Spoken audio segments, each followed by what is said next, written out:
What's up guys, Jason's here, and it has been a hot minute since I did a Dagger Sicar video, because whenever we have free unequip, we usually get gold buff, so I'm busy farming. But this team didn't require me to build anyone specific or do any drastic gear changes, so here I am. Before we get started, make sure to subscribe for more Dagger Sicar content that I intend to do. Eventually.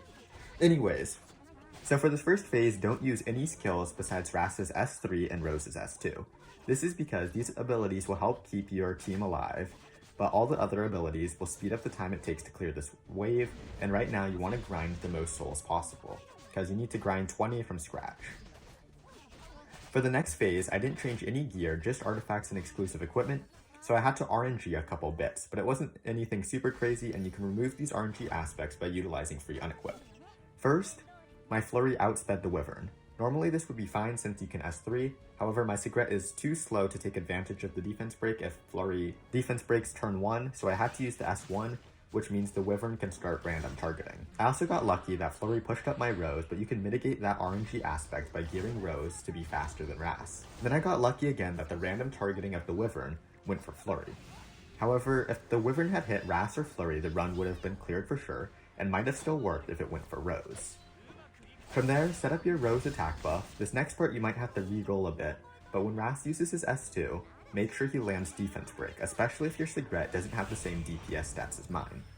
From there, Flurry laps Sigret, so use her S3, then Soulburn Sigret's S2, which will activate her S1 and give her an extra turn, which will let her use her S3, and that's a clear.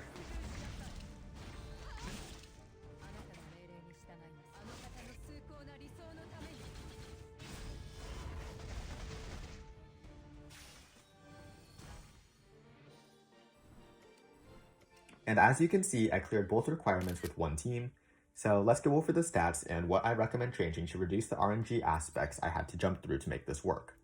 First up, Adventurer Rass. I use him in Expedition and Hell Raid, and he doesn't require a ton of investment. Mine's only 4-star awakened, and on like half free gear and not plus 15, and also his skill tree isn't done. For him, just get the max defense break chance from his skill tree, and make sure he has some decent tankiness and effectiveness. I believe you need 65 for Wyvern 13, I have him on Sword of Ezra, which will also help keep him alive. Also, unless you want to rely on Flurry pushing Rose up, or the Wyvern targeting Rass, make sure your Rass is slower than your Rose. Speaking of, here's my Rose, also a 5-star. I only use her in Fire Expedition, but the skin is too good not to use. Her gear requirements are even lower than Rass's, and I haven't molded her either. I have her on the exclusive equipment that activates both S1 effects, and besides being tanky and making her faster than Rass to reduce RNG aspects, so she sets up attack buff before Rass can defense break, you don't really need to gear her with anything crazy. I switched her artifact to Midnight Bloom to bring Sigret's crit rate up to 100. Next up, Flurry. She's my PvP Flurry except for the artifact that I switched to Proof of Valor in case the Wyvern targeted her, and to help keep her alive during Wave 1.